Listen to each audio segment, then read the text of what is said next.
So she is the founder of the Post-Betrayal Transformation Institute. She's a holistic psychologist, a health mindset and personal development expert, the author of an international best-selling book, and she's been on Fox, CBS, The Dr. Oz Show, TEDx twice. And she's an award-winning speaker and coach. Honestly, I don't know how I was lucky enough to be able to get her on my show, but welcome to the show, Dr. Debi Silber. Thank you so much. Looking forward to our conversation. My goodness, is there anything that you haven't done? Yes, plenty. But keeping busy is actually a good thing for me. I get myself into trouble if I have too much time on my hands. Oh my gosh, me too. I wonder if this is related to trauma, and we'll get into that. So tell me a little bit about yourself. Where are you originally from? Where'd you grow up? So now I'm bi-coastal between New York and California, but I grew up in New York. And I have 4 kids all over the world, and most of them were in California while I was in New York. And I was like, nope, there's no way that's going on. So now I'm bi-coastal, and every few weeks I'm on one coast or the other. Oh, beautiful. I love that you're able to travel. I get a lot of work done on the plane. Oh, I did too. And that's back when I was a flight attendant. I'd sit down and do a lot of writing. Yeah. I bet. So I know that you had to go through some stuff to be able to get to where you are now. Can you kind of give us an overview of what it is that you had to survive? Yeah, sure. I don't think anybody says, oh, I think I want to study betrayal. No, not ever. I'm in business over 30 years, and it was health and then mindset and then personal development. And then I had a really painful betrayal from my family. I thought I did everything I needed to do to heal from that. It happened a few years later. This time it was my husband. That was the deal breaker. Got him out of the house, looked at the 2 experiences thinking, well, what's similar to these 2? Me, but what else? And I realized I never took my own needs seriously. Boundaries were always getting crossed. So I'm one of those people that really believe, if nothing changes, nothing changes. So here I was, 4 kids, 6 dogs, a thriving business, and I enrolled in a PhD program. And it was in transpersonal psychology, the psychology of transformation and human potential, because I was changing so much. I didn't quite understand what was happening. He was too, wasn't ready to look at that. And then it was time to do a study. So I studied betrayal. What holds us back? What helps us heal? And what happens to us physically, mentally, and emotionally when the people closest to us lie, cheat, and deceive. Honestly, I was just trying to get myself out of this mess. But that study led to 3 groundbreaking discoveries, which changed my health, my family, my work, my life. Oh, that is fantastic. Did you notice that there were some adaptive behaviors that you were exhibiting when you were going through all of this? It was definitely that survival instinct. I didn't have the luxury of, staying in bed. I mean, I had kids to raise, and I had clients to see. So it was very much of this, I don't know how I'm going to figure this out, but there's not an option not to. And I do remember there was a moment going through the study where it was just this sort of flash, and it was this sort of knowing, like, I don't know how I'm going to do this, but if I can figure this out, I'm taking everybody with me. Oh, it's beautiful.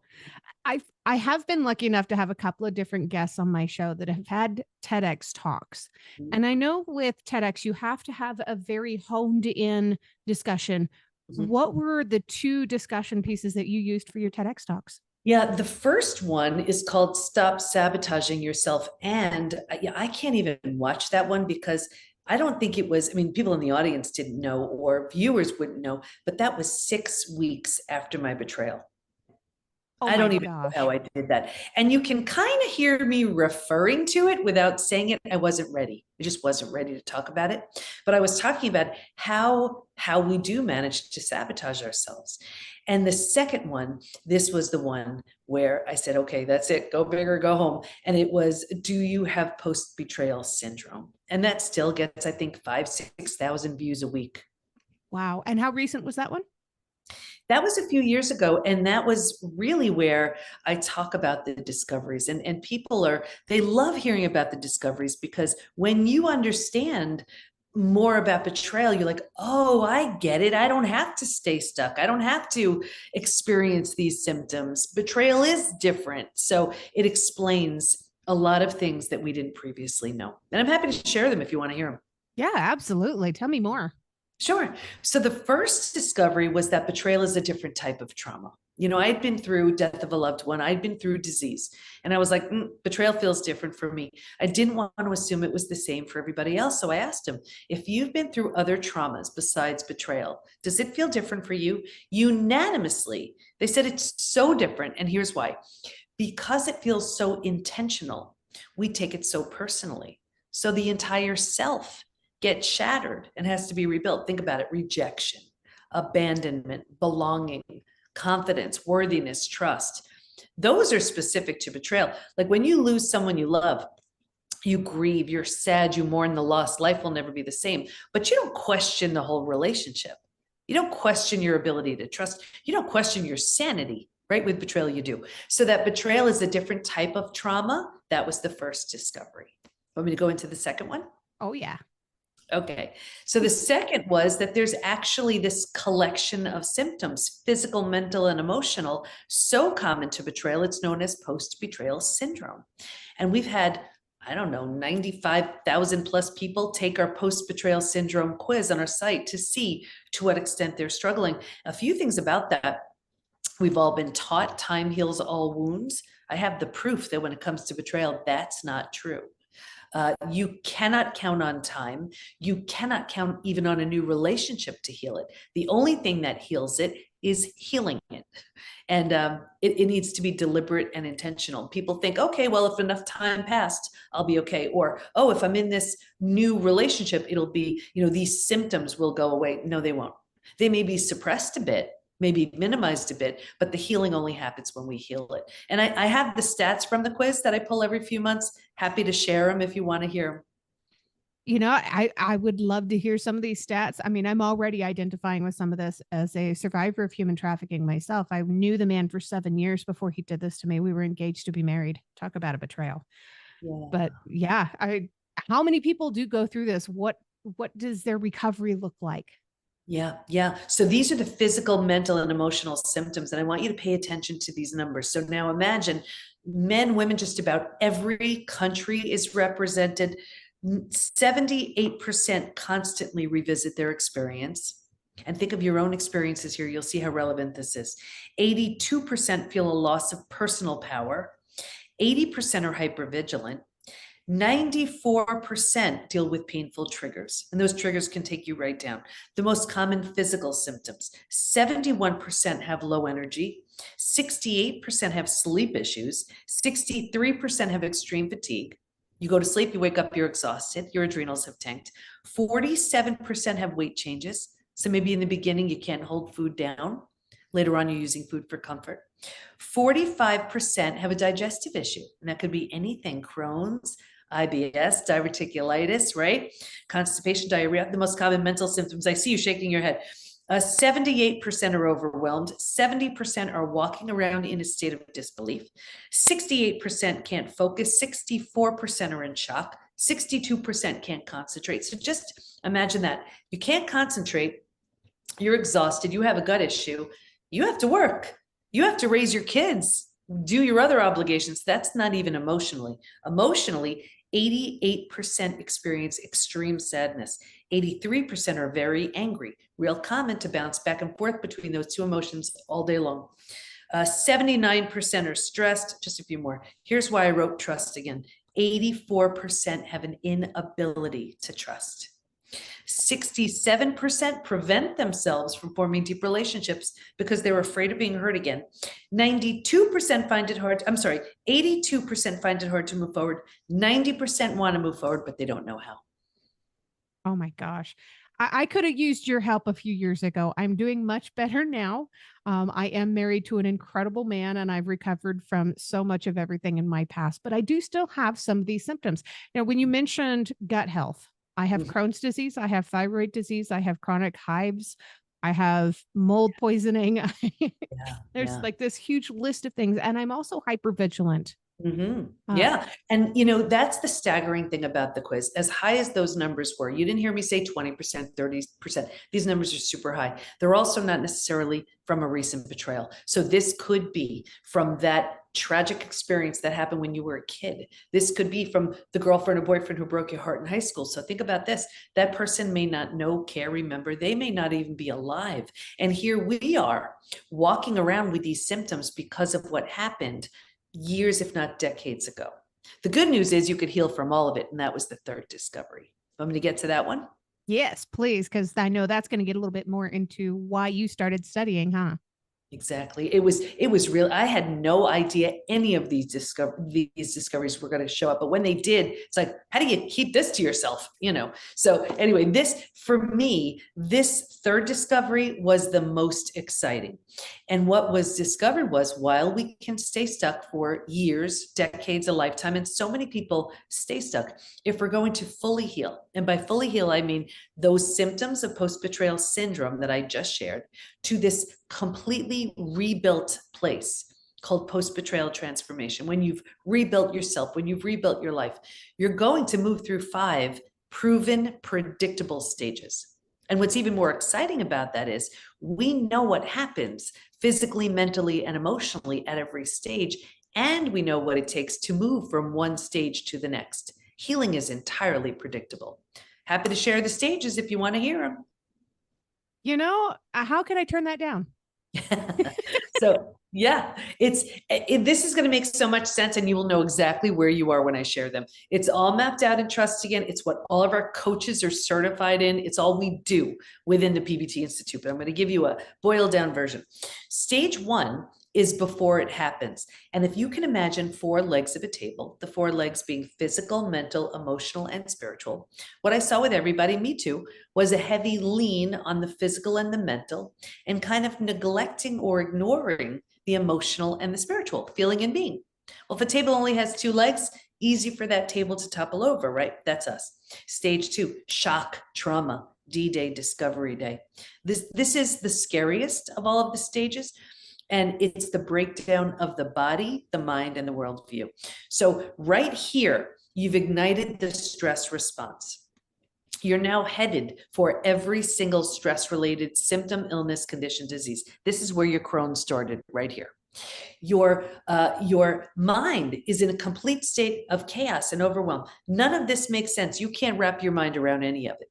And your worldview has just been shattered. Your worldview is your mental model. Trust this person. This is how life works. These are the rules, right? And in one earth-shattering moment, it all shatters. Everything you've been holding to be real and true is no longer. The bottom has bottomed out on you, and a new bottom hasn't been formed yet. So it's terrifying. But think about it. If the bottom were to bottom out on you, what would you do? You grab hold of anything or anyone in order to stay safe and stay alive. And that's stage 3. Survival instincts emerge. It's the most practical out of all of the stages. If you can't help me, get out of my way. How do I survive this? Where do I go? Who can I trust? Right? Here's the trap though. Stage 3 by far is the most common place we get stuck. Here's why. Once you've figured out how to survive your experience, because it feels so much better than the shock and trauma of where you just came from, you think it's good. And because you don't know there's anywhere else to go, you don't know there's a stage 4 or stage 5, transformation doesn't even begin until stage 4. But because you don't know there's anywhere else to go, you plant roots here, you park here, you're not supposed to, but you don't know that. And 4 things start to happen. The first thing is you start getting all those small self benefits. You get your story. We love our story. You get to be right. We love being right. You get sympathy from everyone you tell your story to. You don't have to do the hard work of learning to trust again. Can I trust you? Should I trust you? Forget it. I'm not trusting anybody. So you plant deeper roots, right? And now, again, because you're here longer than you should be, now the mind starts doing things like, maybe you're not that great. Maybe you deserved it. Maybe this, maybe that. So we plant deeper roots. Now, because these are the thoughts we're thinking, well, this is the energy we're putting out. Like energy attracts like energy. So now we start attracting people and circumstances and relationships towards us to confirm, yep, This is where you belong. Like, this is where we'll join that lame support group and actually sabotage ourselves so we have our people. Or we will heal, start to heal, and then sabotage ourselves because we don't want to outgrow our betrayer, right? That's all in this stage. It gets worse, but I'll get you out of here. Because it feels so bad, but we don't know there's anywhere else to go. We're like, this stinks, but I mean, I have to get through my day. We start numbing, avoiding, and distracting. So we start using food, drugs, alcohol, work, TV, anything, right? To numb, avoid, and distract ourselves from this painful place. So you do it for a day, a week, a month. Now it's a habit, a year, 10 years, 20 years. And I can see someone 20 years later and say, that emotional eating you're doing, or that numbing in front of the TV, that drinking, whatever. Do you think that has anything to do with your betrayal? And they would look at me like I'm crazy. They would say it happened 20 years ago. All they did was put themselves in stage 3 and stay there. Does that make sense? Absolutely. I struggle with a healthy relationship with food myself. Yeah. Yeah. That's all stage 3 stuff. All wow. Stage 3 stuff. And it's so common. So people think, oh my gosh, it's been so long. Doesn't matter. Doesn't matter. It's what we're doing to keep us in that stage. Anyway, if we're willingness is a big word right here, to let go of the small self benefits, grieve, mourn the loss, a bunch of things we need to do, we move to stage 4. Stage 4 is finding and adjusting to a new normal. So here's where we acknowledge, I can't undo what happened, but I control what I do with it. Just in that decision, we're turning down the stress response. We're not healing just yet, but you just stopped that massive damage that's been going on in stages 2 and stage 3. Stage 4 feels like if you've ever moved. If you've ever moved to a new house, office, condo, apartment, whatever, you know, all your stuff's not there. It's not cozy yet, but you're like, okay, we got this. We can do this. It kind of feels like that. But this is what's so interesting to stage 4. Think about it. If you were to move, you don't take everything with you, right? You don't take those things that don't represent the version of you want to be in your new space. Like, why would you bring that along? You know? And what I found was there's this one spot going from stage 3 to stage 4. If your friends weren't there for you, if they haven't shown up for you in the way you need, you've outgrown them. That you don't take them with you. That lame support group, you're done. That betrayer who is not changing, you're done. You don't take it with you. So stage 4 is this is where transformation begins. Anyway, when you've settled into this space, you've made it cozy, you've made it home mentally, you move into the 5th most beautiful stage. And this is healing, rebirth, and a new worldview. The body starts to heal. Self-love, self-care, eating well, exercise. You didn't have the bandwidth for that earlier. Now you do. The mind is healing. You're making all kinds of new rules and boundaries based on the road you just traveled. And you have a new worldview based on what the whole thing that you've experienced. And the 4 legs of the table, in the beginning, it was all about the physical and the mental. By this point, we're solidly grounded because we're focused on the emotional and the spiritual too. Those are the 5 stages. So how common is it for somebody to be settling into stage 4, but still have signs and symptoms of stage 3?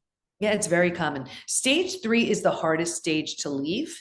And many people are like a hopeful stage 4. They're still getting all those benefits in stage 3, but it's like this. Here's the easiest way for me to explain it. Imagine like a trapeze, and here's one bar. You're holding onto the bar of stage 3. You can even grab hold of the bar of stage 4, but you're not going anywhere unless you let go, right, of the bar of stage 3. So many people, they know there's something better. They can't quite figure it out, but they're just not at that place yet where they are willing to let go of the safety and the comfort, even though it's like comfortable in the uncomfortable, of everything that they're getting in stage 3. That's why, I wrote From Hardened to Healed, because Trust again maps out the 5 stages, but everybody was getting stuck in stage 3. So From Hardened to Healed is just for stage 3. Like, you've been through the worst of it already. You owe it to yourself, to have that transformation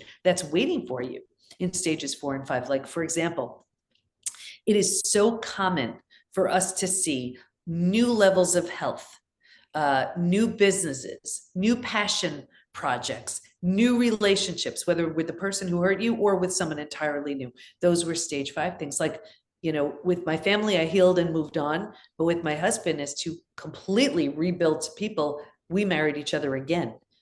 But that's a stage 5 thing. The PBT Institute, that's a stage 5 thing. I couldn't have done any of that in stage 3 or even stage 4. That is amazing. I love that you've been able to heal these relationships. Yeah, that's so many people struggle to do that. Well, that's it. And some you can't. Like with my family, I healed myself and moved along. It wasn't an option, right? But you heal yourself and move along, or you heal and rebuild something entirely new. That's the opportunity. And we teach how to know if it's safe and in your best interest to heal and rebuild, or heal and move along. It's easy to tell.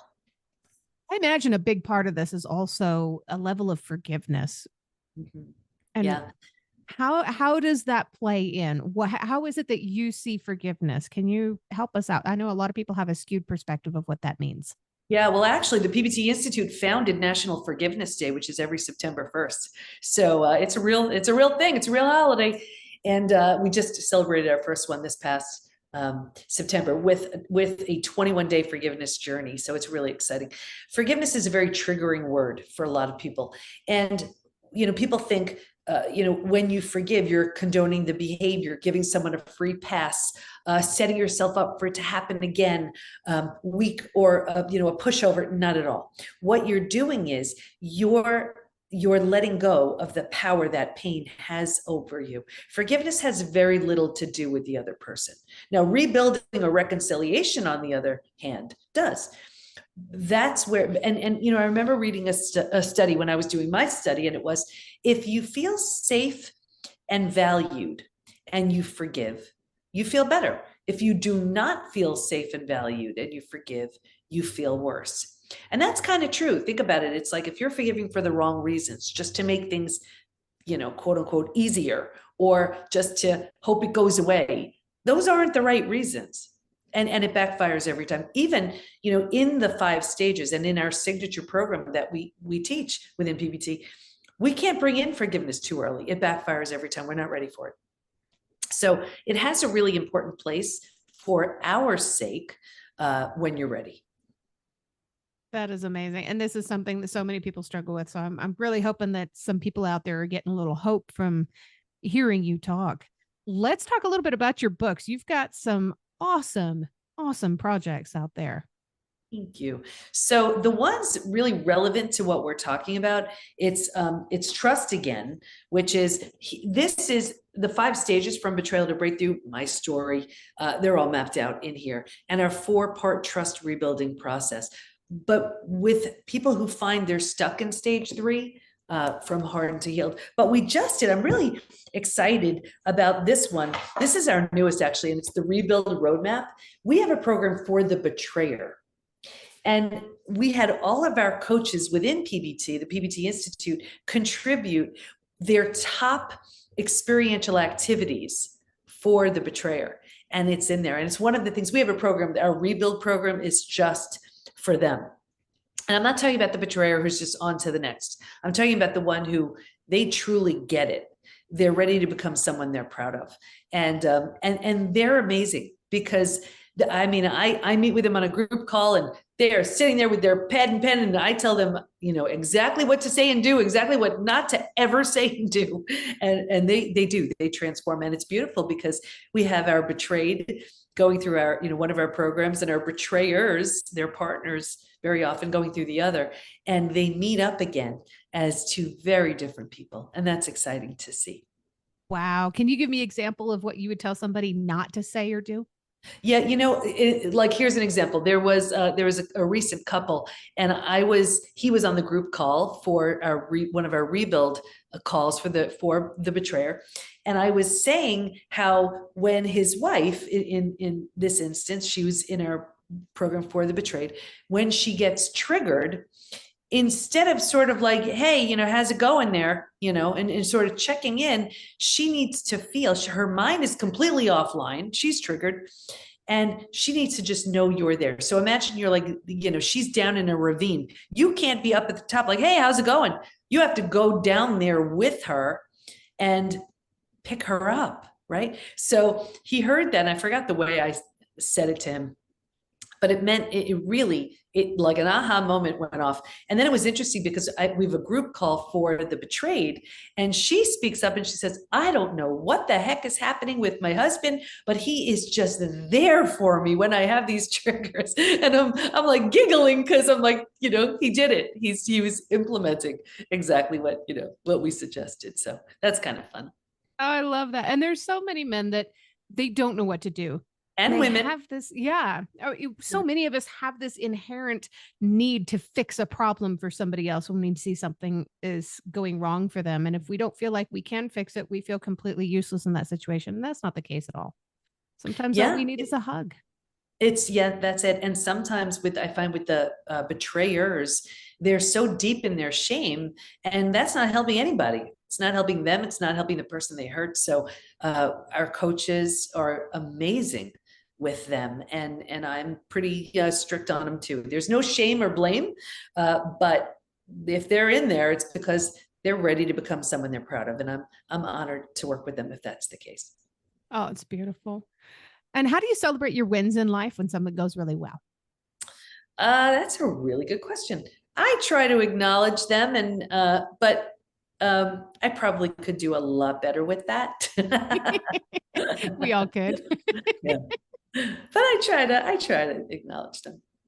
And before I ask my final question, my most favorite question of every episode, I just want to go down the list here. In the show notes, I will have the website where people can go to pick up your books, which is the pbtinstitute.com/books. I'm also going to have your TEDx links to both of your TEDx talks, your podcast link, which I also wouldn't mind if you talked about that a little bit. Tell me a little bit more about that. Your TikTok, your Facebook, your Twitter, your LinkedIn, your YouTube, your Instagram. You're very active in all of these areas. It's amazing. I don't know how you have the time. So tell me a little bit about your podcast before we ask my last question. Yeah, I'm honored that we're globally ranked within the top 1.5%. I think it's because we're so niched, and I just have amazing experts who come on and I share. And I think it's because it's a space where people really understand there's a way to heal from all of it. And there are so many other podcasts that it's a place for support, and that's wonderful. It's just like what we do within the PBT Institute. It's not for people who've been betrayed. It's for people who are ready to heal from betrayal. It's a very different audience. And even with just the coaching that we do, it's really to move someone through the stages. If all you want to do is unpack your story over and over and over again, I know that's going to glue you to stage 3. There's a place for that early on, but it's a slippery slope if you stay there too long. So I don't know. I try to, on the podcast and through PBT, we try to just keep the theme of consistently, whether it's really small or bigger steps, moving someone towards the next stage.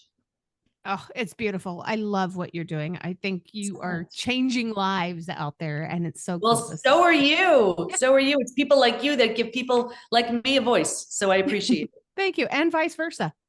Yeah. So Debbie, Dr. Silber, it is my time for my most favorite question ever. It's always my favorite question. It's another tough one though. What is one thing that you truly love about yourself that's not related to your physical appearance?